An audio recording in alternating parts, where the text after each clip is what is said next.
Pemirsa, ledakan di SMAN 72 Jakarta yang diduga dilakukan salah satu siswa menuai keprihatinan luas. Bagaimana bisa seorang anak melakukan peledakan di lingkup sekolah, tempat yang seharusnya aman dari kekerasan?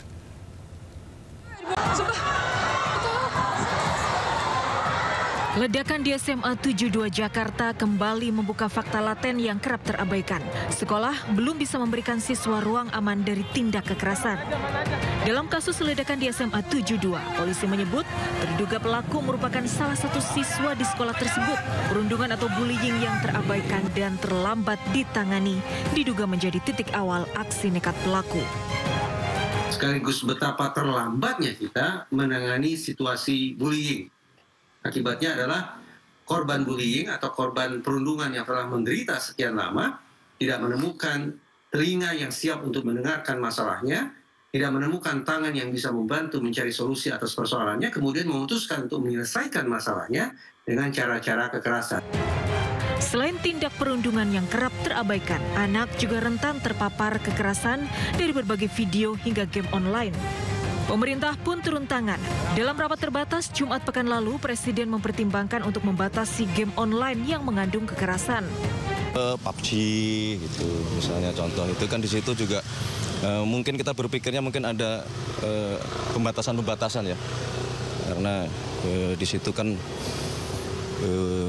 jenis-jenis senjata juga mudah sekali untuk dipelajari.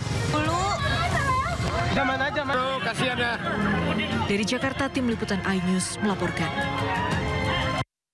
Pemirsa, jumlah korban ledakan SMAN 72 Jakarta bertambah. Ada 3 korban lagi yang menjalani perawatan di Rumah Sakit Yarsi. Sementara siswa terduga pelaku peledakan masih dirawat di ICU Rumah Sakit Islam Jakarta. Mana aja. Aduh, kasihan ya. Korban ledakan SMAN 72 Jakarta bertambah. Sabtu malam, 3 korban mendatangi Rumah Sakit Yarsi. 1 diantaranya menjalani rawat inap dan 2 lainnya menjalani rawat jalan. Total 18 korban ledakan yang menjalani perawatan. Sebelumnya, 15 korban masih dirawat dengan rincian. 14 orang rawat inap di ruang perawatan, sementara 1 korban alami luka parah masih menjalani perawatan intensif di ruang ICU. Sementara di Rumah Sakit Islam Jakarta Cempaka Putih, penanganan korban ledakan di SMA 72 Jakarta sebanyak 14 orang masih jalani rawat inap karena membutuhkan pengawasan lebih lanjut dari tenaga medis. Hingga saat ini, tim medis masih terus melakukan pemantauan terhadap pasien yang rawat inap, serta menyiapkan penanganan lanjutan bagi yang mengalami gangguan pendengaran. Posisinya masih di intensive care karena kondisinya memang mengharuskan. Namun posisi tadi pagi waktu dilihat sudah kembali sadar dan sudah membuat kontak mata dan sudah bisa melakukan gerakan-gerakan. 67 korban lainnya dalam kondisi lebih baik, sudah pulang ke rumah. Anak-anak ini juga akan mendapat dukungan rehabilitasi, psikososial, dan program pemulihan dari Kemensos serta bertahap baik di rumah sakit, sekolah, maupun di rumah. Seluruh biaya perawatan ditanggung oleh pemerintah. Pemerintah ya akan memberikan dukungan pembiayaan sepenuhnya. Nah, nanti mungkin berkolaborasi dengan Gubernur Jakarta, Pak Pramono Anung, kita akan berbagi tugas dan setelah itu juga Kementerian Sosial memberikan dukungan-dukungan yang diperlukan setelah nanti dari rumah sakit ini. Mulai dari rehabilitasinya, masa-masa pemulihannya.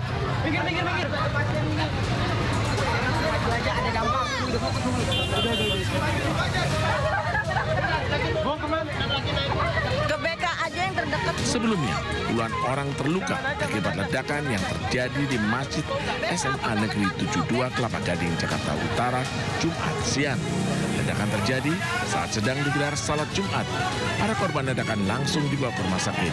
Saat ini, siswa terduga pelaku ledakan juga masih dirawat di ICU Rumah Sakit Islam Cempaka Putih, Jakarta Pusat. Dari Jakarta, Tim Liputan iNews melaporkan.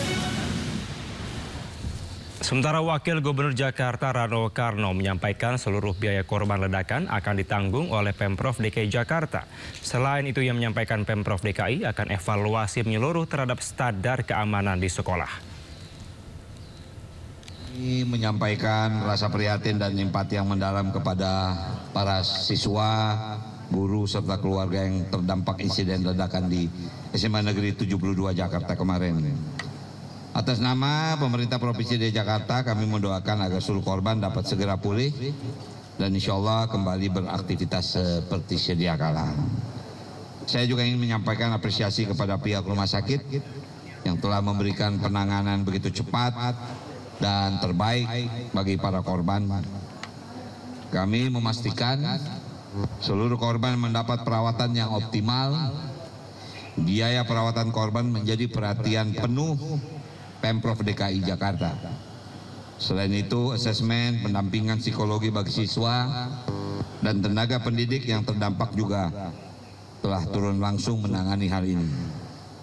Setelah insiden ini, Pemprov DKI akan melakukan evaluasi menyeluruh terhadap standar keamanan di lingkungan sekolah dan memperkuat prosedur keselamatan di sekolah-sekolah. Keselamatan siswa dan tenaga pendidik menjadi prioritas utama kami. Kepada para siswa yang menjadi korban, tetaplah semangat. Kami semua mendoakan kesembuhan dan akan mendampingi hingga proses pemulihan tuntas. Pemirsa, asap keluar dari bus Transjakarta di kawasan Jatinegara, Jakarta Timur. Puluhan penumpang panik dan kemacetan parah tak bisa dihindarkan.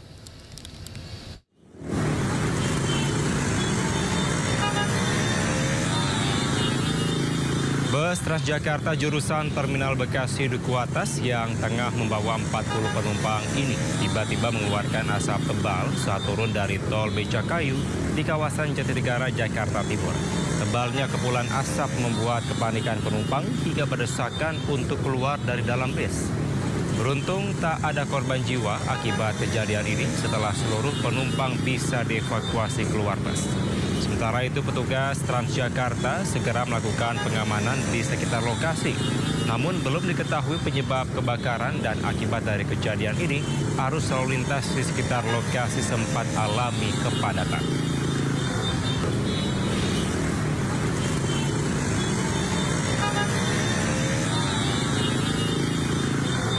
Gudang 8, Jalan Raya Prancis, Gudang 8.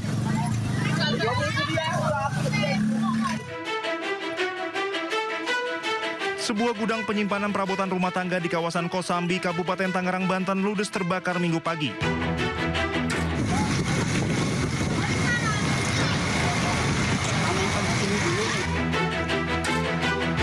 Api dengan cepat membesar karena sebagian besar isi gudang merupakan bahan plastik yang mudah terbakar. Bahan-bahan di dalam gudang seperti sendok, mangkuk, dan perabotan plastik lainnya menjadi penyebab cepatnya penyebaran api dan munculnya asap pekat di lokasi. Yang terbakar itu jadi gudang blok MC produksi alat-alat rumah tangga plastik, mesin injek gitu. Mesin injek dia bikin perabot rumah tangga dari bahan-bahan plastik gitu.